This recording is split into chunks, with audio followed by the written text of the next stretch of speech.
Bardana. I'm the PD at Queen's, and with me, I have one of our PGY3 residents who's also going to be part of this presentation. So let's just start.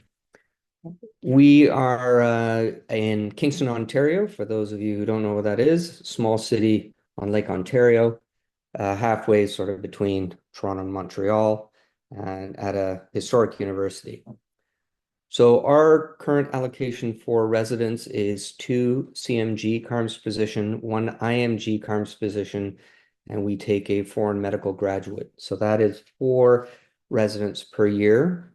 Currently, we have 15 residents in our program and 12 full-time faculty, 1 part-time faculty, but 3 positions are vacant that have yet to be filled due to retirements from previous staff. So we are going to be up to 15 staff hopefully quite soon, and that's a 1-to-1 ratio for us. Most of our training happens in Kingston. There are 2 main training hospitals, the Hotel du Hospital, which is a day surgery and clinic hospital, and then our tertiary care center, which is the Kingston General, 450 beds, and that's where most of our inpatient work is out of. They're about 500 meters apart. I live literally equidistant from either, and I walk or scooter to work every day. Residents walk back and forth. It's actually a beautiful walk through a park. We do have some other rotations in communities near here, about an hour away, where we do our community rotations, and we also have an oncology rotation in Toronto at Mount Sinai. When you're on those rotation, housing is provided by Queen's. So our orthopedic service is split up into subspecialty services that you rotate through on a yearly basis. So the A service, which is what I'm on, is sports and upper extremity and hand. B is arthroplasty, foot and ankle. C is pediatrics and spine.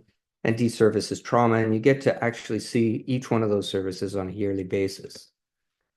So I'm just going to talk about some of the things that we do differently than maybe some of the other places. I base our program on 2 philosophies. One, I firmly believe in experiential learning.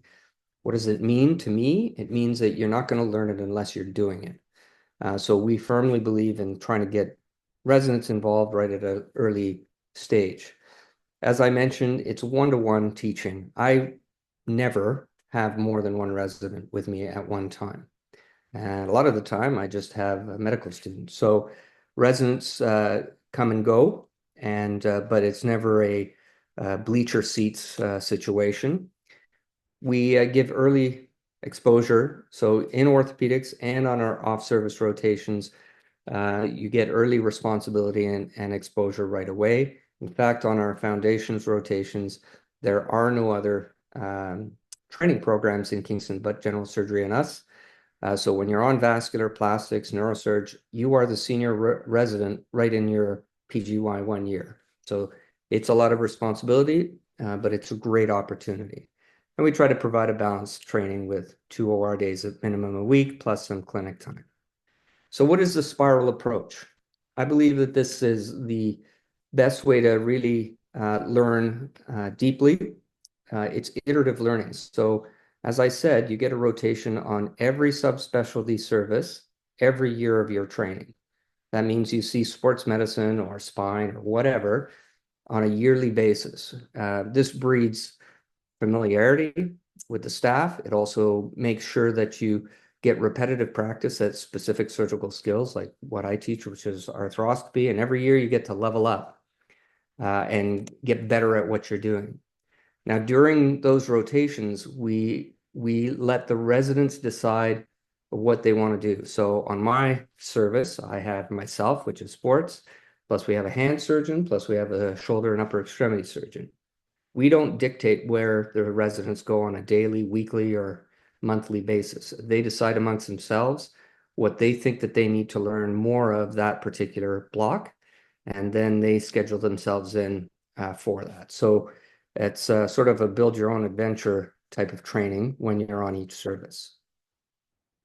This is a pictorial view of what we do on a 5-year basis. I don't want people to get too focused on this, but it just shows that you do get a lot of orthopedics in your first year, although we still believe in a more diverse learning, sort of a renaissance surgical treatment of your of learning with some off-service rotations.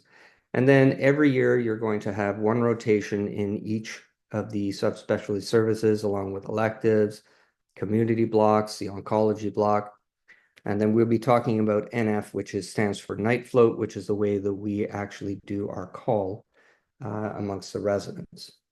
So our academic offerings include an orthopedic boot camp. I think most programs are doing this.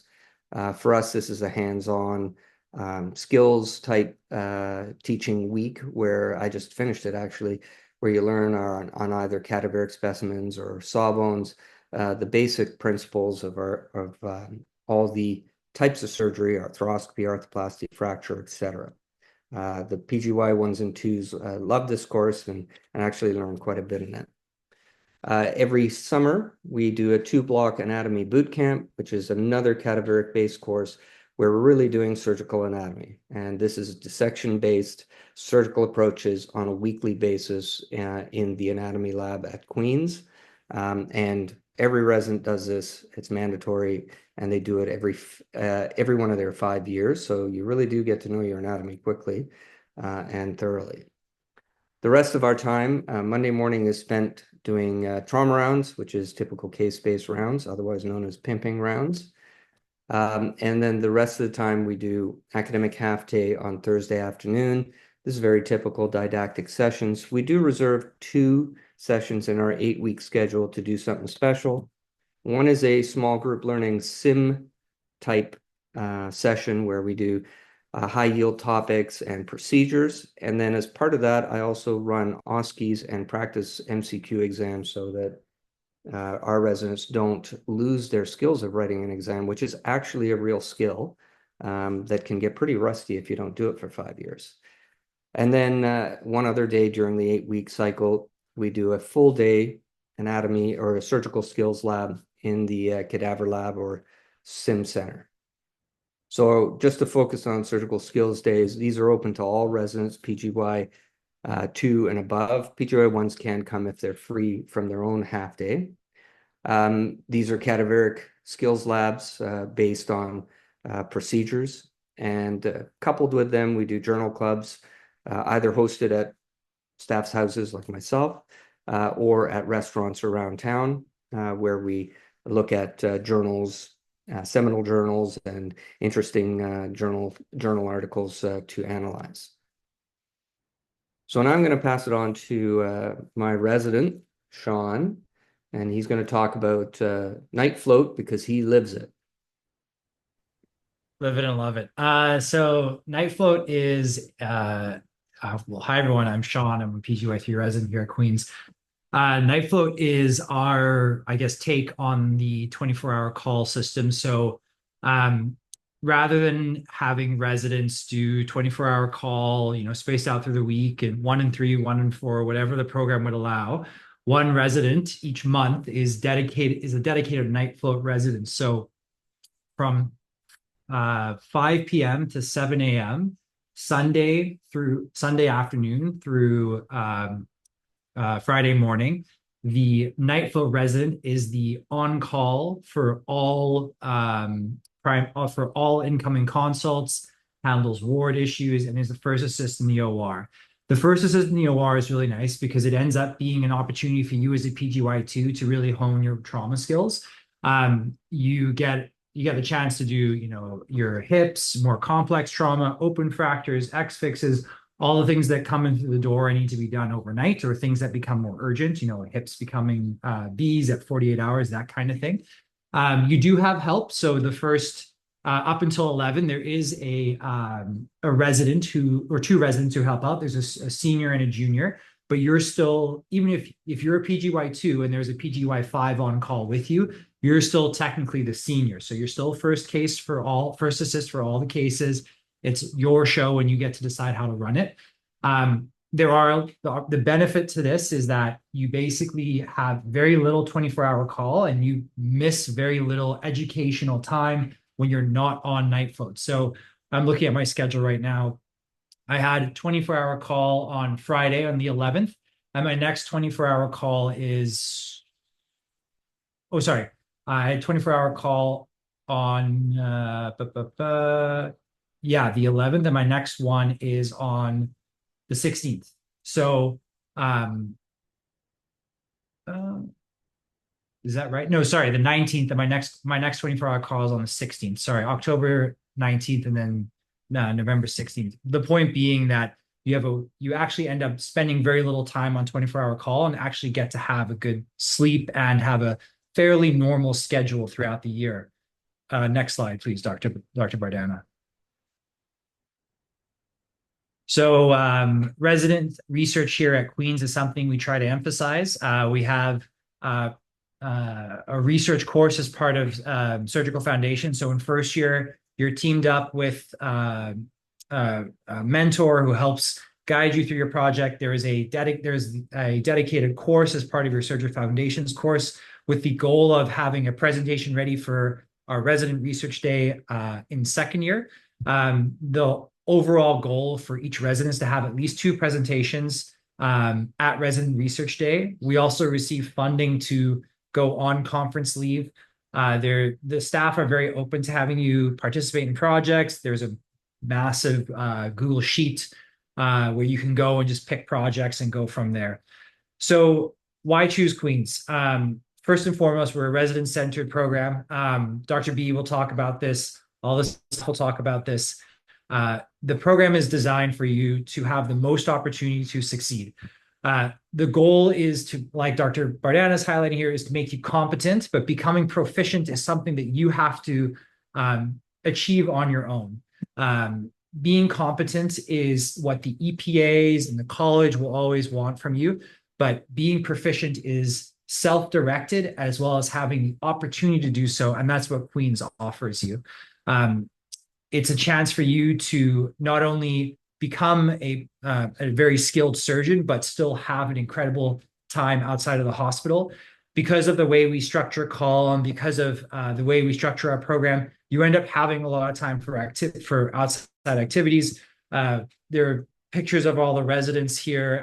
It's an incredible outdoorsy space. I come from Vancouver, so I was a little hesitant, not having any massive mountains nearby, but I quickly learned that there's tons of natural parks in the area, places to go hiking, many lakes you can go swimming, kayaking, fishing, hiking. And in the winter, I came from South Africa. I had no idea how to skate, so some people have been teaching me how to skate, and now I'm out on the lake.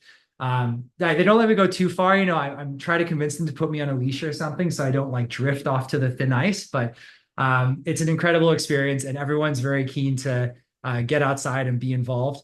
Another opportunity at Queen's is we have a pretty good sports medicine liaison with the university because of Dr. Bardana. He specifically works with the rugby team, but there's also opportunities for working with the football team and the hockey team. I myself am running under Dr. Bardana, I'm helping to organize the rugby team medical coverage. So I go to all the games. I, assist with on-field sports injuries, and then also help the teams out when there's things like concussions, et cetera. It's a really good opportunity. The other thing is at Queen's itself, we pride ourselves in the time that we spend outside the hospital as well as inside the hospital. There's plentiful trails outside. Rock Dunder is one of them on the left. The Gananoque trails are what you see in the middle there. And there's tons of things to do with your free time that you'll have here. The Kingston itself is a very quaint town. I don't have a better way to put it. There is the university, so there's the nightlife and the fun if you want it, but there's also things like yoga in the square, marketplace. There's this farmers market Saturday, Sunday. There's movies in the square, and then on the far right, you can see the ice skating rink that they set up in the market square. Just another opportunity for you to get outside and enjoy, even in the winter. We're also a very big family program. I think right now, I want to say 5 or maybe 6 of the residents have children, they're always welcome at all the events. There are people who have their fur babies as well. I guess we kind of count them as children, or at least that's what the other residents want to tell us, that they're as difficult as children. But we're a very like open group. We're happy to have kids involved with all our activities. We're very considerate when we do things outside of the hospital. It's also just a beautiful, stunning place. Living by the water is just an incredible thing to do. I don't know. I feel like maybe that's part of growing up near the coast. I always wanted to be near a large body of water.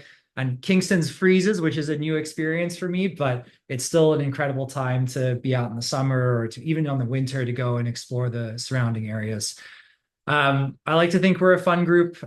We tend to do a lot of stuff together. We tend to spend a lot of time together. And I generally think, when you're doing your electives, which I assume most of you have finished now, one of the best ways to know if the program is someplace that you'll enjoy to be is just to look to see how the residents and the staff interact with each other. And I always felt like Queens, when I was a medical student, Queens was always a place that stood out to me as a place where the residents and the staff were actually friends outside of work.